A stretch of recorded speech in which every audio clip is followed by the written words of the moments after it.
मैं content creator हूँ, but content creator से पहले ना मैं एंटरप्रेन्योर था। पहले मैंने बिजनेस स्टार्ट किया था, बिजनेस बनाया, फिर मैं मेरी सिटी में, स्टेट में बिजनेस बनाते गया, बड़ा करते गया।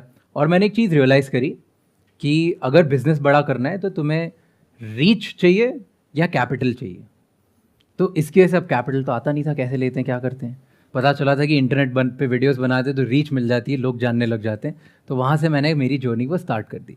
तो आज भी मैं बिजनेस ही करता हूँ, मैं अभी भी स्टार्टअप्स ही बनाता हूँ, अभी मैं प्रोडक्ट्स ही बनाता हूँ, बट अब मैं अपनी रीच को लेवरेज करके करता हूँ। तो ये मेरी छोटी सी जर्नी है और मेरा एक पर्पस है जिसकी वजह से मैं सब कुछ करता हूँ कि मुझे ऐसा लगता है कि मैंने मेरी लाइफ टर्न अराउंड कर ली वीडियोस देख के, लोगों से मिल के, लोगों से बात करके। तो क्या मैं ऐसे दूसरों की भी लाइफ कर सकता हूँ कि नहीं कर सकता हूँ?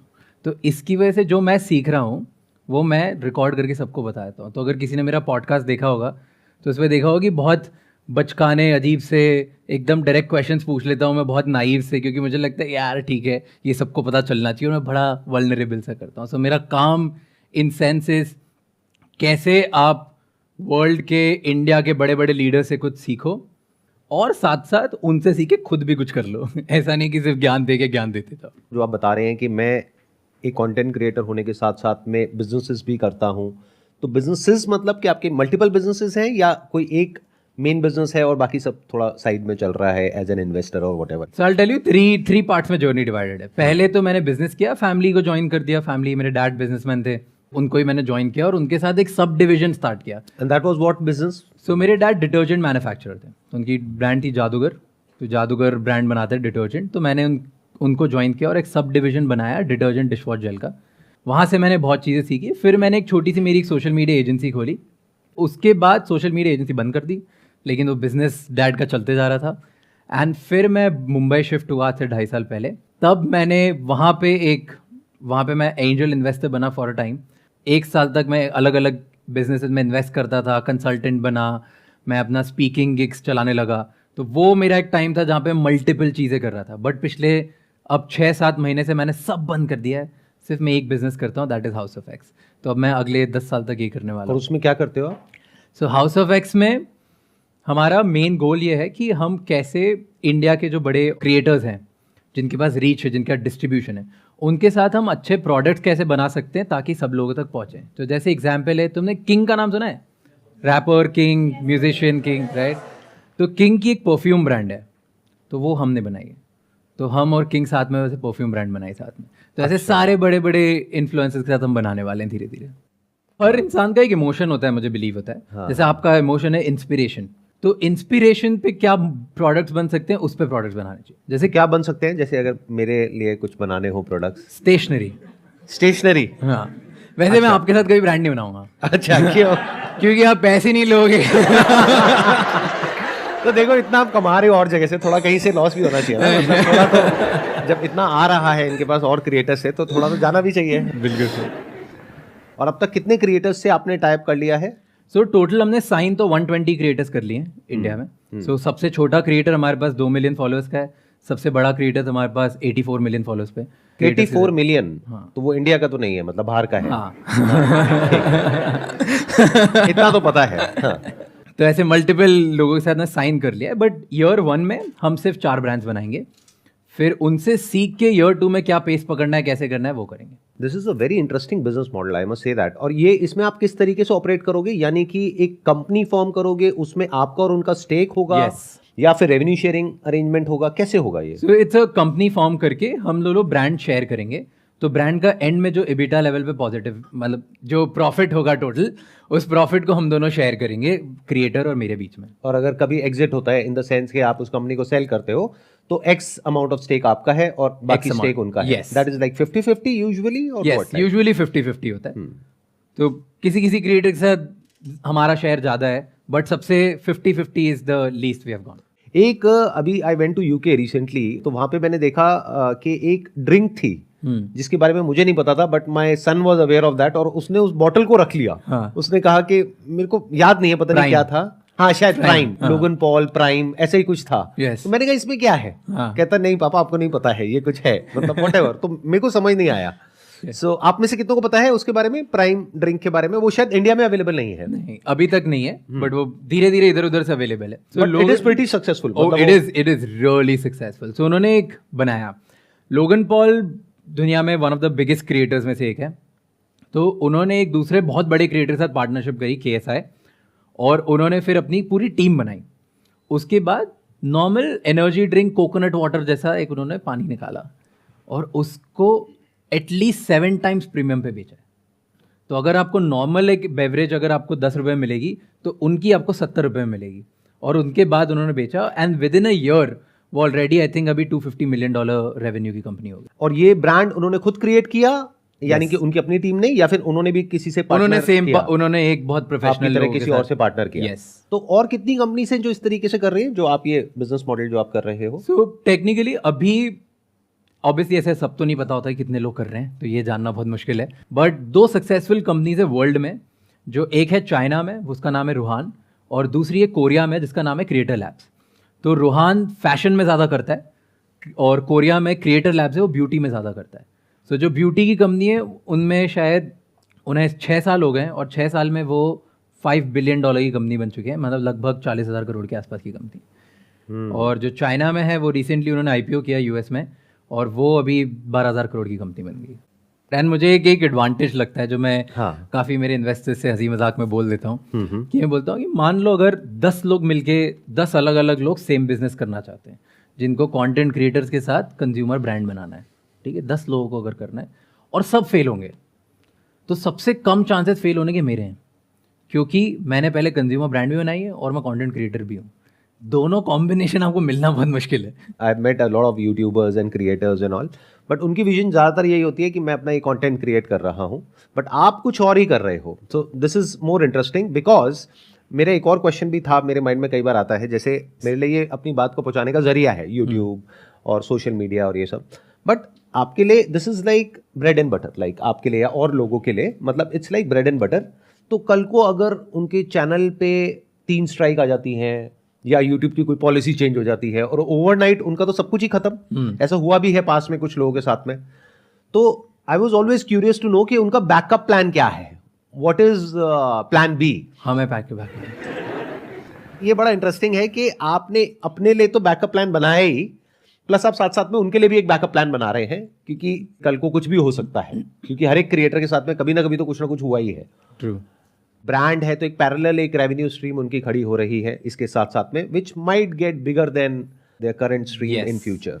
Yes, so that's the vision, that's the goal कि आप कैसे हर क्रिएटर की हेल्प कर सकते हैं, क्योंकि इसमें ना 2 लोगों की हेल्प हो रही है। क्रिएटर की तो हेल्प हो रही है कि उसको एक अलग स्ट्रीम मिल रहा है ताकि वो डिपेंडेंट नहीं रहे, और फिर वो लाइफ टाइम से वही कंटेंट बनाए जिसमें उसको मज़ा आता है। और सेकेंड, ऑडियंस को हेल्प हो रही है कि अब मैं उन्हीं से प्रोडक्ट ले रहा हूँ जिनसे मैं कनेक्ट करता हूँ, मुझे मज़ा आता है, यार ये इंसान मेरे जैसा सोचता है, मेरे जैसी इसकी वैल्यूज़ है, ये मेरे जैसे जगह से आता है, और ये जो बोलता है मैं उस पर भरोसा करता हूँ, इसकी वजह से मैं खरीद रहा हूँ। जैसे सर के साथ अगर बात करते हो, राइट, तो आपको पता है कि इंसान कौन सी 4 चीज़ों के लिए खड़ा होता है, एंड वो कुछ भी हो जाएगा उस पर कॉम्प्रोमाइज़ नहीं करेगा। तो उनके प्रोडक्ट्स में भी वो मेक श्योर करेंगे कि मैं ये तो नहीं करने वाला हूँ, and that is why audience भी एक ट्रस्ट करके कनेक्टेड फील कर सकती है अपनी हर ब्रांड से। तो दोनों की हेल्प होती है। आई थिंक 2016 में आपने यूट्यूब चैनल शुरू नहीं किया? नहीं, मैंने 2013 में कुछ पढ़ना सीखना बनना स्टार्ट किया था। यूट्यूब चैनल तो मैंने अभी 2 साल पहले स्टार्ट किया। तो 2016 में जो ये पूछ रहे हैं, 2016 में आपने क्या किया था एग्जैक्टली? विजन बोर्ड बनाया था कि अब मुझे लगता है कि मैं मेरे गोल्स लिख के अचीव कर सकता हूँ। बट मैंने फर्स्ट टाइम स्टार्ट जो किया था ये जर्नी पे, सेम मैं बताता हूँ, 2013 में मेरी टीचर से, मैं 12th क्लास में था, मैंने मेरी टीचर से क्वेश्चन पूछा था, क्योंकि मैंने मूवी देखी थी जिंदगी ना मिलेगी दोबारा, और उसमें था ऋतिक रोशन। तो मुझे लगा कि मैं भी ऋतिक रोशन बनूंगा, लंदन जाऊंगा, फाइनेंशियल ट्रेडर बनेंगे, ऐसे देख के लगता है बॉलीवुड मूवीज में, राइट, क्योंकि तब तो पता नहीं होता बनना क्या है, करना क्या है, और ना मेरे मार्क्स अच्छे थे PCM में, तो इंजीनियरिंग का कोई स्कोप नहीं था मेरे पास, और ना मेरे कॉमर्स में इतना अच्छा था कि CA बन जाता। तो मैं टीचर के पास गया, मैंने बोला कि मैम मुझे ना ये बनना है जो ऋतिक रोशन बनना था। तो बोलते हैं पता है क्या बना था? नहीं। तो उन्होंने मुझे बताया कि वो बना था फाइनेंशियल ट्रेडर, और अगर आपको वो बनना है तो आज से आपको दुनिया के बारे में समझना स्टार्ट करना पड़ेगा कि वर्ल्ड में बिजनेस में क्या होता है, फाइनेंस में क्या होता है। तो मैंने बोला कहाँ से स्टार्ट करूँ? तो उन्होंने बोला कि तुम्हें स्टार्ट करना है ना, ऐसी जगह से स्टार्ट करो जहाँ पे विजुअल्स कुछ हो, या तुम बिजनेस की मैगजीन्स पढ़ना स्टार्ट करो। तो तब मैंने एक मैगजीन पढ़ना स्टार्ट करी थी, फोर्ब्स। इतना मुझे मज़ा आने लग गया, क्योंकि फोर्ब्स में क्या आता था, बहुत बहुत बेसिक चीज़ स्टार्टिंग में जो मैं पढ़ता था, इंडिया के 100 सबसे रईस लोग कौन है किस किस ने लिस्ट देखी है कि 100 बिलियनर्स कौन है। उससे मुझे इंटरेस्ट बनने लग गया कि हाँ। अच्छा, ओ मुकेश अंबानी भी कोई है, तो मुकेश अंबानी ऐसे ऐसे करते हैं। तो मजा आने लग गया कि तब पता चला कि अच्छा पेट्रोकेमिकल्स क्या होता है, ये क्या होता है। तो मैंने वो फोर्ब्स मैगजीन पढ़ने से स्टार्ट करा, और मैं इतना इन्वॉल्व हो गया उस फोटोज के पीछे, कहानियों के पीछे, कि मैंने 2 साल 3 साल शायद मैं फर्स्ट लाइन फर्स्ट वर्ड से लेके आखिरी डेट तक, लास्ट पेज की डेट तक सब पढ़ लेता था। तो वहां से मुझे बिजनेस और दुनिया के बारे में पता चलने लगा। एंड बिकॉज वो 3 साल में मुझे इतना वर्ल्ड के बारे में पता चलने लगा, और जब मैं मेरे दोस्तों से बात करने लगा तो ऐसा लगा कि अरे इसको तो कुछ नहीं पता, ये तो दोस्त के सामने जब बैठता था मुझे लगता था दोस्त तो मेरे अरे सब गधे ही रह गए, ये क्या हो गया इसमें, right. You at one point you feel थोड़ा सुपीरियर कॉन्टेक्ट। आप इधर आते हो, संदीप सर का कोई वीडियो देखोगे, उसके बाद आप जाके अपने दोस्तों को बताते हो, और फिर उस वीडियो में आपके दोस्त को पता ही नहीं होता अच्छा माइंड ऐसे वर्क करता है, और आपका दोस्त समझता है कि यार क्या स्मार्ट आदमी है। तो मुझे वो स्मार्ट फीलिंग बहुत मजा आ गया, और फिर मैंने विजन बोर्ड बनाया था कि अपन तो स्मार्ट हैं, अपन शक्तिमान बन गए, तो अब अपन दुनिया में बड़ा काम करेंगे। तो आंसर योर क्वेश्चन कि अगर आपको कुछ भी बड़ा बनना है या सोचना है या कुछ करना स्टार्ट करना है ना, तो फर्स्ट चीज ये है कि ये मत देखो कि संदीप सर ने क्या किया, मुकेश अंबानी ने क्या किया। ये देखो अभी मुझे किस में मजा आता है, अभी मुझे क्या गिटार सीखने में मजा आता है, क्या मुझे कार्स के बारे में जानने में मजा आता है, क्या मुझे बॉलीवुड एक्टर्स के बारे में जानने में मजा आता है। जिसके बारे में मजा आता है ना, उसके बारे में पढ़ना स्टार्ट करो। ऑटोमेटिकली उस दुनिया के बारे में तुम्हें इतना कुछ पता चलने लग जाएगा कि तुम्हें खुद में कॉन्फिडेंस आ जाएगा कि मैं उस पर्टिकुलर दुनिया में बहुत कुछ कर सकता हूँ। बहुत बार क्या होता है, यहाँ पर लोग आते हैं, वो अपने आइडियाज डिस्कस करते हैं कि सर मेरे पास में ये आइडिया है, मैं ये कर सकता हूँ, मैं वो कर सकता हूँ। मैं उनसे पूछता हूँ आपके पास में क्या नॉलेज है इस आइडिया की, तो यूजुअली उनके पास में कोई नॉलेज नहीं होती है। उन्हें लग रहा होता है कि आइडिया चलेगा या सक्सेसफुल होगा, that is all on the basis of जो उन्हें लग रहा है। कहते हैं सर मेरी गट फील है, गट फील, ये पेट जो खराब रहता है उसकी फील है, तो आइडिया भी खराब ही होगा। तो अब जो इन्होंने बात कही, आपको क्या करना है कि जिस भी चीज में आपका इंटरेस्ट है, मान लो पैसा कमाने में इंटरेस्ट है, अब पैसा कमाने के भी बहुत सारे तरीके हैं, जैसे स्टॉक मार्केट है, जैसे बिजनेस है, तो पहले उसके बारे में पढ़ो, फिर धीरे धीरे आपको समझ आने लग जाएगा कि एग्जैक्टली वो लोग किस तरीके से सोचते हैं, या वो इंडस्ट्री होती क्या है, वो काम क्या होता है। फिर उससे रिलेटेड अपने आप ही थॉट्स आने लग जाएंगे कि अच्छा ये किया जा सकता है, ऐसे किया जा सकता है। अभी तो बहुत बेसिक बात ही हम लोगों को नहीं पता है कि बिजनेस में एक प्रॉब्लम को देखना होता है, जिसका सोल्यूशन निकालना होता है। ये सुनने में बहुत छोटा लगेगा, बट लोग अपनी प्रॉब्लम के लिए बिजनेस करते हैं कि भाई मेरी प्रॉब्लम है, मुझे पैसा चाहिए, तो पैसा कमाने के लिए मैं ये करूंगा तो ये हो जाएगा, और उसी चक्कर में जाके फंस जाते हैं इधर उधर। क्योंकि बहुत सारे लोग हैं जो कहेंगे हाँ तेरे को अमीर बनना, हाँ मैं बना देता हूं, बस हो गया काम। आप ये बताओ कि ऑलरेडी आपका उनसे टाइप है अभी या नहीं है? मैं पूरा सब समझाता हूँ। हाँ, बढ़िया चीज, बढ़िया क्वेश्चन। तो लॉर्ड पुनीत सुपरस्टार बड़े हाइपर हैं, ठीक है, हमें भी लगा वो हाइपर हैं। तो हमने क्या किया, जब हमने किंग के साथ परफ्यूम लॉन्च करी, उसकी एड लॉर्ड पुनीत से करवा दी। अच्छा। तो हमारी first aid Lord Puneet superstar ने करी, उसमें वो किंग बन के एक्ट करते हैं, वो 30 सेकेंड्स के लिए वो किंग बन जाते हैं। देखा देखा, राइट। तो एड क्या रहा, उसका रिस्पांस कैसा रहा, मतलब वायरल हो गई वो? बहुत वायरल हो गई। कितने व्यूज आ गए उस पर? उस पे 7 मिलियन कुछ व्यूज आ गए इंस्टाग्राम पे। एंड उसके बाद उस पे कुछ आई थिंक 8 लाख के आसपास शेयर्स हो गए। एंड उसके बाद जो सबसे बड़ी बात है कि उस वीडियो से 35 लाख रुपए की सेल हो गई। अब आपने बता तो दिया 35 लाख की सेल हो गई, अब बताओ उनको दिया कितना आपने? ये मैं एनडीए के अंडर हूं, मैं नहीं आपको कुछ बड़ा करना होता है ना, बड़ा बिजनेस बनाना होता है, कुछ करना होता है, तो उसमें एक बहुत सिंपल मैं एक 3-वे रूल बनाता हूं। तो 3 रूल होते हैं। सबसे पहला रूल होता है कि आप जिस भी चीज के बारे में इंटरेस्ट कर रहे हो या जहां भी देख रहे हो, वहां पे देखो कि कंज्यूमर पैटर्न चेंज कैसे हो रहा है।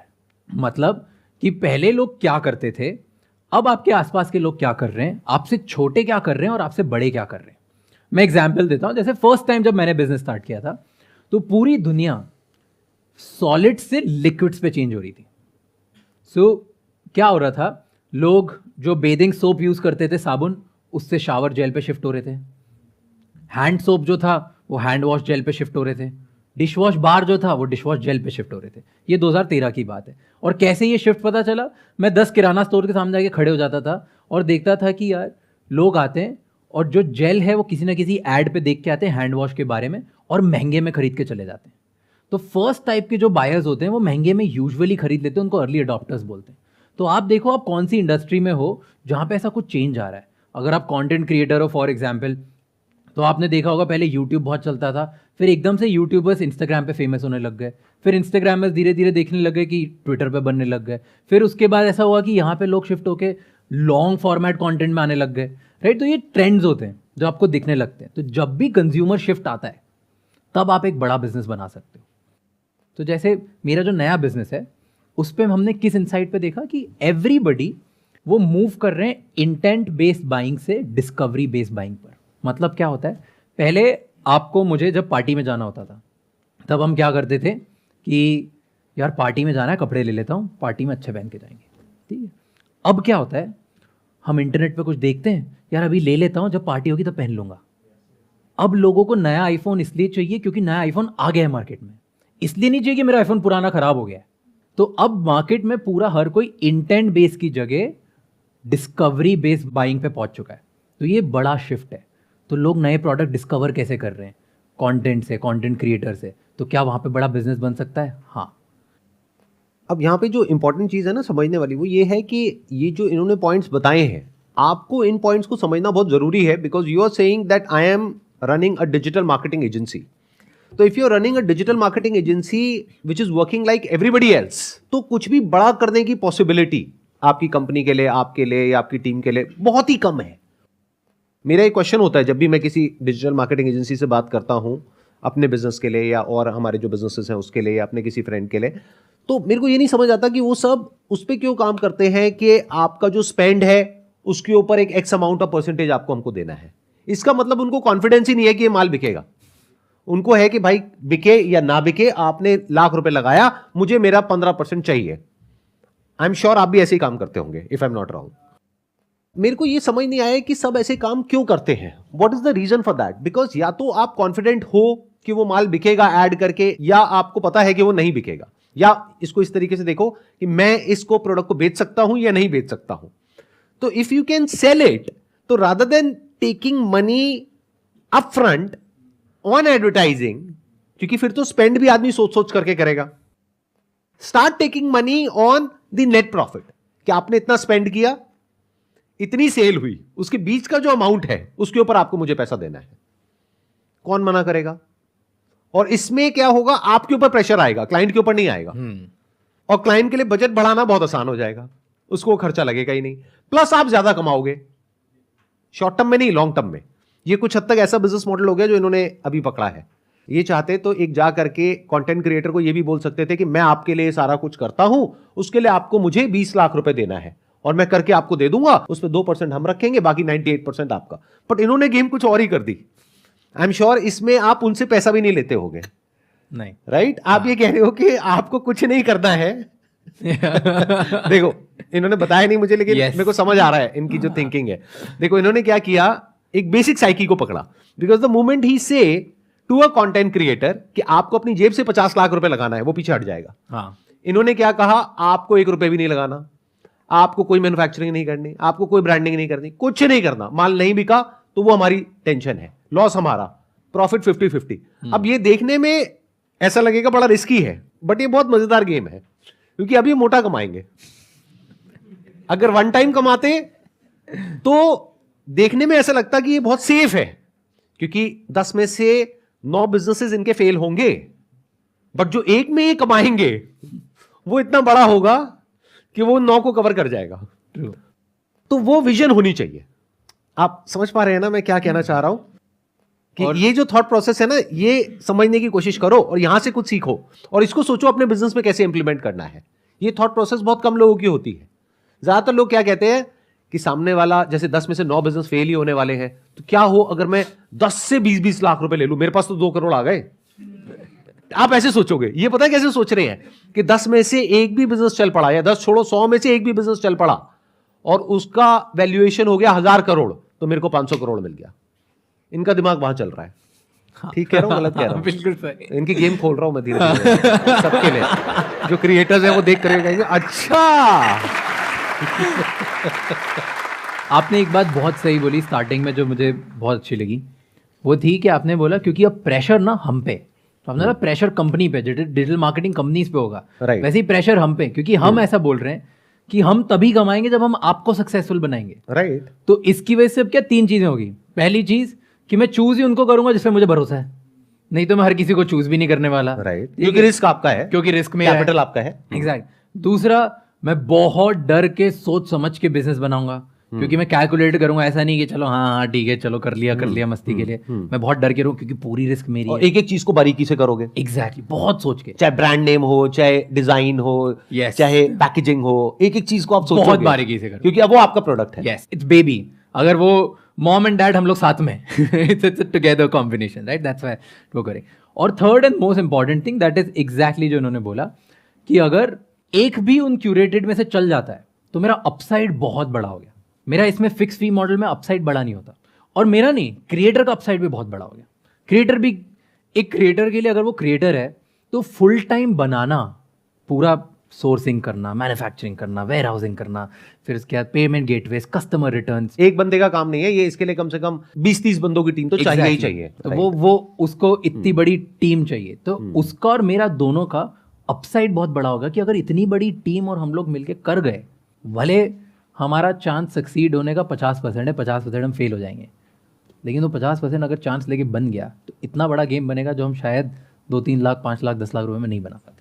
यही चीज सोचने वाली होती है। जैसे मैं अपना एग्जांपल देता हूं, अभी हम एक और बिजनेस लॉन्च कर रहे हैं, उसके लिए मैंने कुछ डिजिटल मार्केटिंग एजेंसी से मीटिंग करी, 20 से मैंने मीटिंग करी होगी, और 19 ने मना कर दिया जो मैंने उनको ऑफर किया था। मैंने क्या कहा, मैंने कहा भाई देखो ऐसा है कि ये मेरा प्रोडक्ट है, ये कॉन्सेप्ट है, मतलब प्रोडक्ट इन द सेंस, मतलब that is more of a SaaS model, Okay. और यूएस मार्केट को हम टारगेट कर रहे हैं। तो मैंने कहा ये कॉन्सेप्ट है, ये प्रोडक्ट है, तो अगर आप इसको मार्केट करते हो तो उसके ऊपर आप बताओ आपको कितना % चाहिए सेल के ऊपर, मैं आपको स्पेंड पे नहीं दूंगा।